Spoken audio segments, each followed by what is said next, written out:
careful, wait. Welcome back to Between the Takes. I am here with Ryshon Jones. Ryshon, thank you so much for joining us and reaching out. This is not the first time you have been on the sessions. Yeah. But it was like a return that I was very excited about. I appreciate you for having me. Yeah, man. Please introduce yourself. Let them know who you are. My name is Ryshon Jones. I'm an artist from Philadelphia. Yeah. Were you always from Philly? Yeah. I mean, I lived in Jersey in my early teens. Mm-hmm. But I've been in Philly most of that. Depending on where you are in Jersey, you might as well just say you're in Philly. Yeah, it was pretty close, like Flemington. Oh yeah. I used to work with some people that they were helping me record stuff. Nice. But yeah. Yeah, that's not far at all.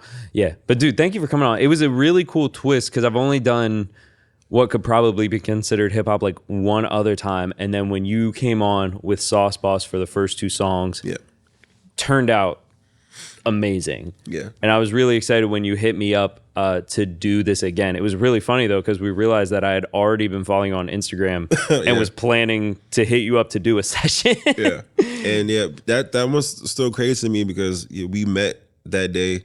Yes. 15 minutes. Everything that happened that day, we met 15 minutes before. I was like flabbergasted when Larry told me about that when we talked at the last session. Yeah. I was like, oh yeah, so you guys rehearse? And he's like, nah. Yeah. I sent him some tracks. That's about it. I was like, that's it. It's pretty easy when people know what they're doing. Yeah.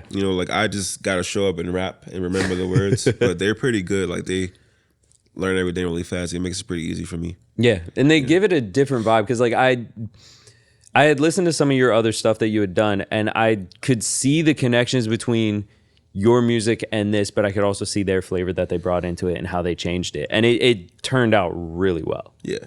Yeah. I feel like we can, we're just getting started. So I'm excited to see what we do as we start to hang out more and do more stuff together. Yeah, because your voice, not every rapper's sound, their vocal sounds good over something like this. Your voice just fits in perfectly. Literally, honest to God, that coming here, it changed my life. It showed me that that's kind of more of the things I need to do. Yeah, I need to be more with musicians and stuff like that because it just elevates my music and stuff like that. So. All the few I have with music right now genuinely started from coming here that day. So yeah, it was life changing. I'm excited. It was funny. I saw your story earlier today. You reposted something that was today, June 1st, I'm a different person. Yeah. I do that for every month, especially because today's Monday. So I feel if the month starts on a Monday, that's a whole leeway to start over or something. So. Yeah. But I like that. I love that Futon Sessions has been important for a bunch of different people for so many different reasons.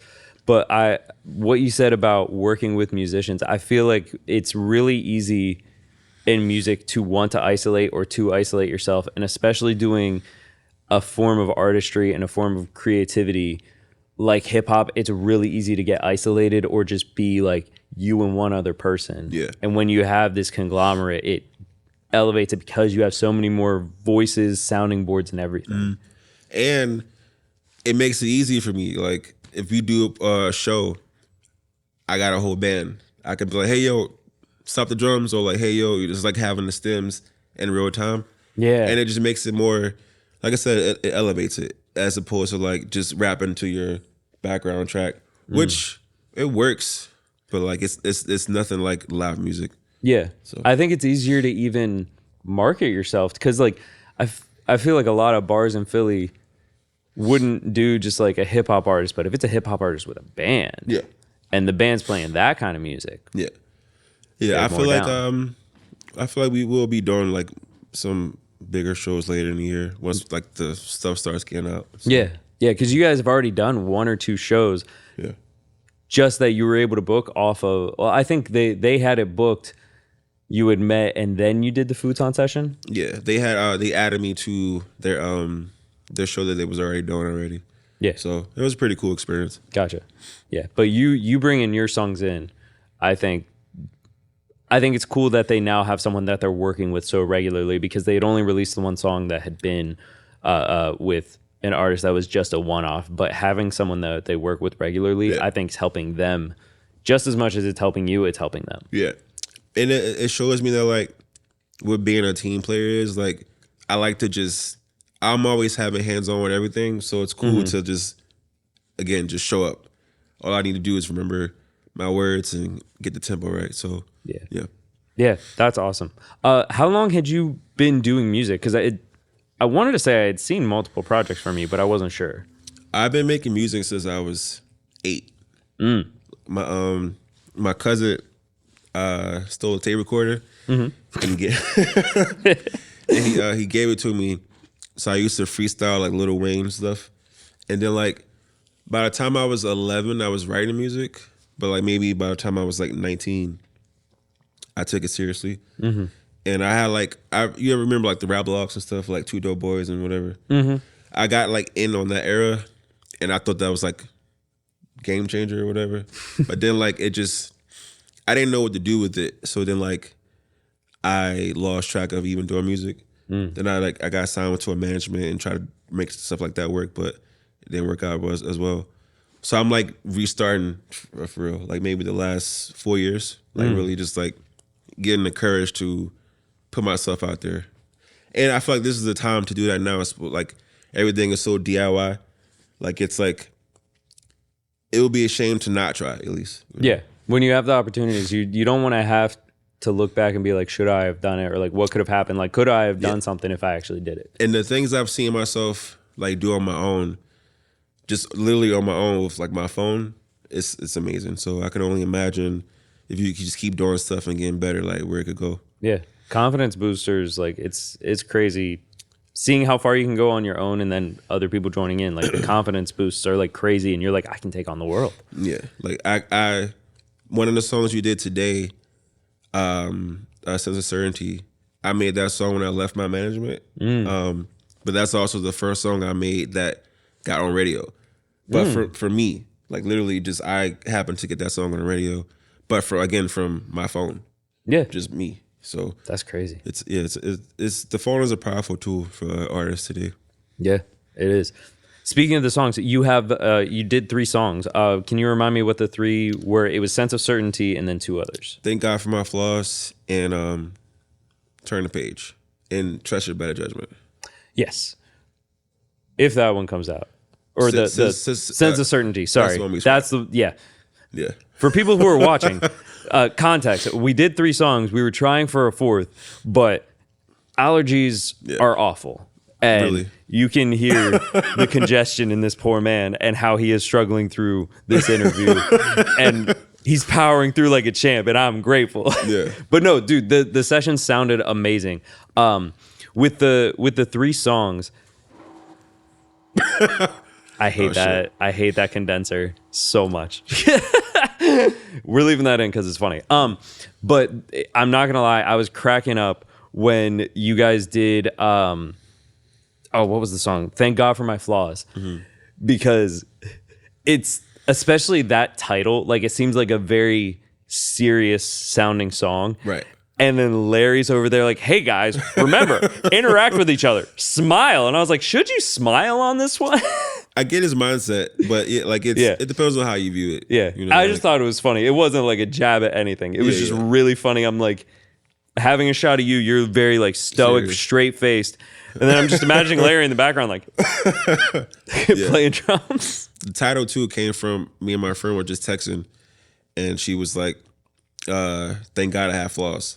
And I was like, oh, thank God for my flaws. I just wrote it down. Yeah.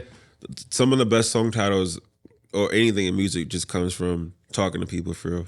So there's no better muse than everyday life. Yeah. Like all my stuff comes from, like people say who inspire you.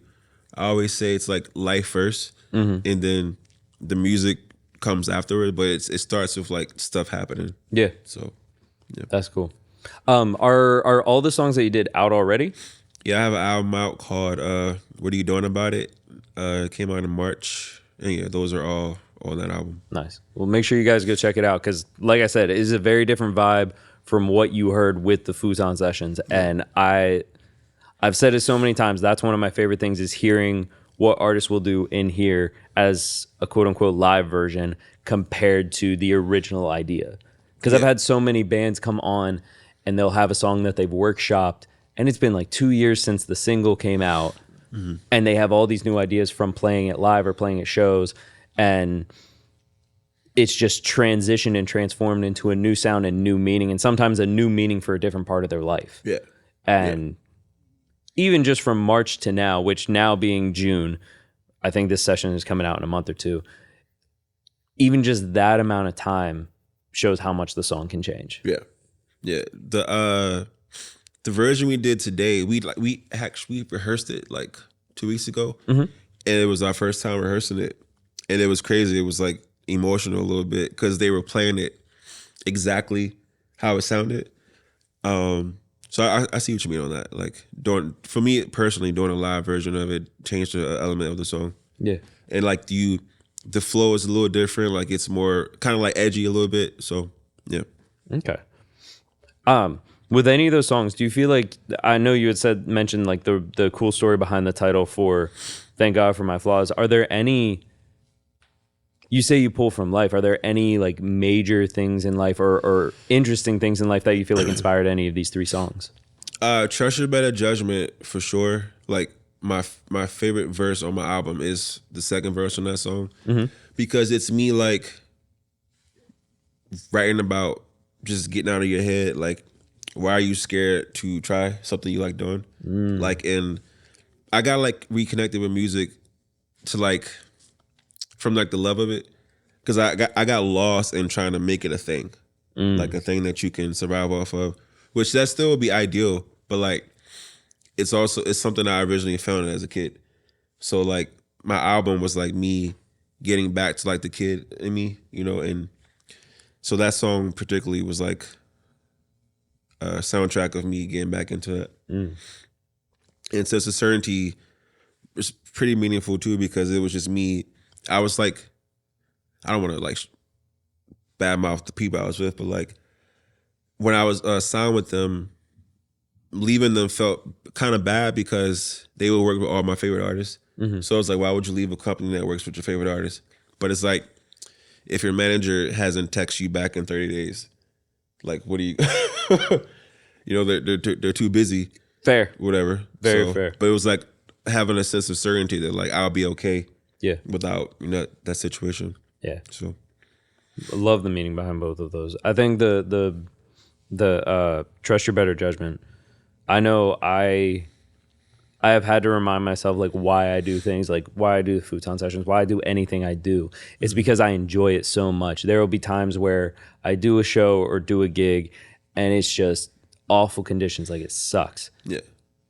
But then I remind myself I'm working like doing what I love. Yeah. Do I love this or not? And if I don't love this, I need to stop. Yeah.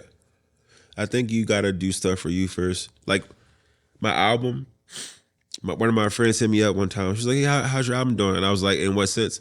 And she was like, you know, like the streams, the sales. I was like, well, if you count that, it's horrible.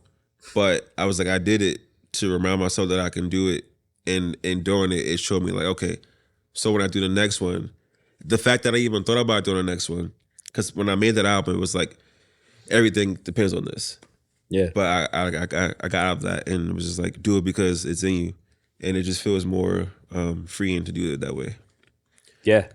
That honestly, the fact that you're approaching it that way, that is like the healthiest approach I've heard from any artist talking about their projects, their albums. And I love it. Yeah. That's awesome. Yeah. Thank you. Yeah. Oh, man. Like, I feel like, yeah, you just got to start with the truth. Yeah. And like for a long time, I just been in my head about what I'm doing with music and like making it like all of my existence. But like to be at the space I'm in now where it's like, I do music, but it's not like all of me. Like I write, I'm writing a book, like there's other stuff I want to do. But to be in the space where I'm able to like separate my identity from music is like it's like one of the best things for me right now. I think some of the best artists that I've kept up with, they don't let the music consume their identity because you're a person. Yeah. music is just something that's coming out of you. It is not the definition of you. Music is more you than you are music. Yeah. And when you do stuff that comes from you, it shows in how the people react to it. Like every day, people that are hitting me up about my album right now, it means more. Like when they say, "Yo, I've been listening to this," like because when I made the album, I made it so it can be played straight through. Yeah, and everybody's like, "Yo, I don't. It has no skips. It's 30 minutes. I play it every time in the car. It's like it rides straight through." And I'm just like, "Thank you," because that was my actual intent. So it's beautiful. That's even going back to what you said about her asking like, "How was the album doing?" Yeah. I can have projects or whatever that I work on, and you'll see no return on it for months. You'll see like 4 views, whatever, 4 listens, 20 listens. You come back to it and you get a message from somebody, even just one person reaching out saying how much it influences them or how much it affects them. That can just be the driving force for everything. Literally, like one person. At least during the week, no lie, like at least one person a day. And like, it's just more meaningful because I know, I wish I could contact my favorite artists and be like, "Yo, your album," and they respond to me. So it's beautiful. Yeah. Ryshon, this has been a lot of fun. This is a great conversation. I love talking to you. This was cool. Thank you. Thank you so much for coming on, man. Please let them know where they can keep up with you, find any new projects that you ever have coming out, if you ever have shows going on, whatever. Yeah, everything is Ryshon Jones, Instagram, TikTok, RYSHONJONES, and my album, What Are You Doing About It, is out now. Awesome. Thank you again so much for coming on. Thank you for bringing it back, bringing Sauce Boss back in. Yeah. I'm so excited to see these out, and I'm sure they're going to sound amazing. Like once we get to the final project, not that like the rough cut tracks were bad. Like it still sounds good, but it's you get what I mean. Anyway, thank you guys so much for watching. I'm going to have links for his stuff down below as well so you can check it out. If you guys have any questions, please be sure to leave a comment down below. Ask him any questions. Ask any questions about the sessions. Be sure to leave a like and subscribe because we got tons more Philly artists coming around and just lots of great music to be had. Thank you guys so much for watching, and until next time. Slowing down before you go. Part of me, see my vision go. Tapping out, beating high, like your low line.